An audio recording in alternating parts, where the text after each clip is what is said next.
Hello, bonjour, salam, assalamu alaikum, adab and namaskar to all of you ladies and gentlemen who are going to be the future physicians of Canada. I am Dr. Ronak, your host and hopefully the teacher you like the most. And in today's video, we are going to talk about observerships. What types of observerships are there and how do we get them? So let's get started. A little bit about myself. I am Dr. Ronak. I train in India and I am a current family medicine resident with University of British Columbia. If anyone has any questions, you can always reach out to me. I run a channel on Telegram and I am also very active on Facebook and Instagram as well. So let's begin with observerships. So what sort of observerships are there in Canada? Essentially, there are a few types. First is simple shadowing in family physician's office. Second one is history taking and interactive, so where you are interacting. Third one is observership or assistantship with few procedures. Fourth one is exposure to hospitals, emergency department, long-term care homes. So you are expanding your scope. And then final is about home visits, experiences with indigenous communities, as well as addictions or substance use experience. So let's dive a little bit deeper into each of these. First, this one is simple shadowing in family physician's office. What does this mean? You are essentially shadowing. So you are following a family physician with them in their office. The family physician does everything. They take history, they do a procedure, they do physical examination, you are just over there to observe. This sort of experience helps you to get acquainted a little bit with the Canadian healthcare system, but it does not yield much, right? Like if you yourself do history, physical, all of those things, then that helps you a lot. However, this experience at least gives you some exposure to the Canadian healthcare system, okay? Next one is history taking and interactive observerships. In this one, you are more interactive. So the physician allows you to take history, they allow you to counsel the patient, they allow you to talk with the patient about their medications or any other illnesses. So in this one, you're slightly more interactive. This is better than the previous one, okay? But always you need to get something, all right? This is the third one. So in this one, you have observership or assistantship with procedures. So to touch a patient or to perform procedures such as joint injections or pap smears, you need some form of help. What I mean by help is you need some form of allowance from the province or from the college. So there are some provinces such as British Columbia where you apply to CPSBC, which is a college, and they give you a license of a clinical trainee or a clinical observer, and there are certain specifications under that license where you can go and perform these procedures. There are also positions called physician assistant positions. So for example, Manitoba, Alberta, some of these provinces have it. And if you are a physician assistant under that specific act or legislation, you can perform these procedures. If you are living in these provinces, look into these colleges, look into the legislative requirements before moving forward towards any such positions. If you fall under those legislative requirements, if you are able to satisfy those legislative requirements, then go for it. This is the best experience that you can get, at least in an office-based environment. Then you have the fourth one. So this is hospital experience or emergency department experience. This is very important as well. Why? Because for family medicine residency application or in general to practice family medicine in Canada, you need exposure to a wide variety of settings. Why? Because family physicians in Canada do that, right? So if you get experience in a hospital, if you are able to get experience in an emergency department or a long-term care home, all of this adds and builds your profile. Now, how do you get it? Each hospital, most of the time, they have their own policy around who should do an observership, what are they allowed to do, what are they not allowed to do. So you need to go on the website of the hospital that is nearest to you, okay?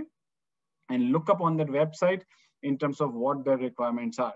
If they have not mentioned, then better to call the hospital volunteer department or to call the hospital department of electives or observerships or shadowing and ask them, how do you go around it, okay? And then final one is the long-term care homes. So your family physician many times provides services within long-term care homes. You need to ask your family physician, as well as if need be, abide by the policies of the long-term care homes to go with the physician and then follow up with patients. You might be able to take history. You might be able to find out what sort of problems are these patients having and understand how to manage people in long-term care homes or people who are palliative, because this is extremely important. And then last one is about home visits, indigenous experience, or addictions or substance use experience. So in Canada, there are lots of people that are affected by socioeconomic determinants of health. And some of these populations are also affected by other determinants, such as substance use. Indigenous people are the original people of Canada, and they live not only within cities, but there are so many indigenous groups that live in First Nations, many rural and remote communities. So these communities and the geography also brings out certain challenges in healthcare delivery. So if you get a chance to work with indigenous groups, with your physician or with your preceptor, that is an added advantage. Why? Because understanding what the people of Canada are going through is extremely crucial to you being a practicing physician. And the last one is substance use. So substance use crisis, it has affected North America and so many other countries of the world. How to deal with substance use? What sort of interventions are out there? What sort of programs are out there? For example, methadone or Suboxone. And how comfortable do you feel with dealing with people who are affected by substance use, as well as other socioeconomic determinants of health, is extremely critical for your overall profile and future practice in Canada. Now, how do you get them? So this question has been raised by so many international medical graduates, and I will try to answer it in different ways. First one is connections. What sort of connections? Easiest connection can be your family member's family doctor or your relative's family doctor. If they go and ask them if they allow, let's say, 1 day a week or a few hours a week, that would be really helpful. Sometimes that's not possible. Then what do? That is network. So if someone in your network, like your friend, or let's say your employer or somebody, if they are able to help you out in talking with their family physician and getting an observership, then that's also something that exposes you to the Canadian healthcare system. Third option is cold calling. So this is tricky, but you need to be aware that many times family physicians in these offices are extremely busy.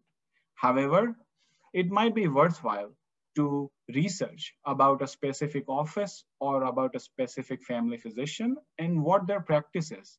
Is it focused on geriatrics? Is it focused, let's say, on women's health?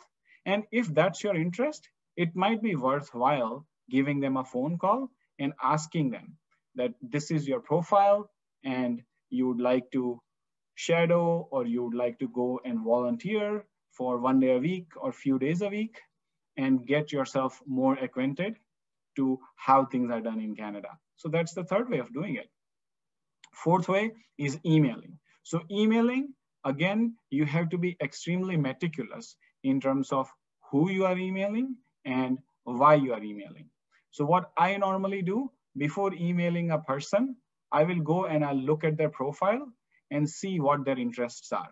If their interests align with my interests or my future goals, then I will email them instantly.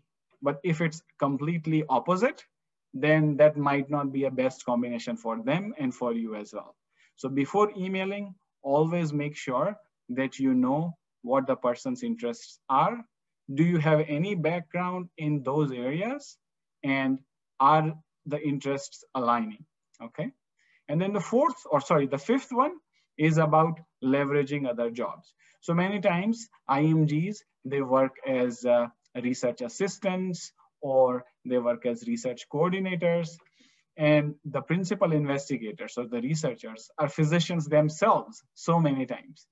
So it might be wise to tap into that connection and leverage your existing job. You can go and you can ask your boss or your principal investigator that you yourself are a physician and you're looking for opportunities to get exposure into the Canadian healthcare system.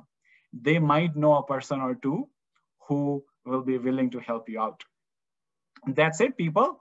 If you have any more questions, please feel free to message me. I am active, extremely active on Telegram app, Facebook, as well as Instagram. If you have any other doubts, do not hesitate to reach out to me. Thank you so much and have a great rest of your day. Take care.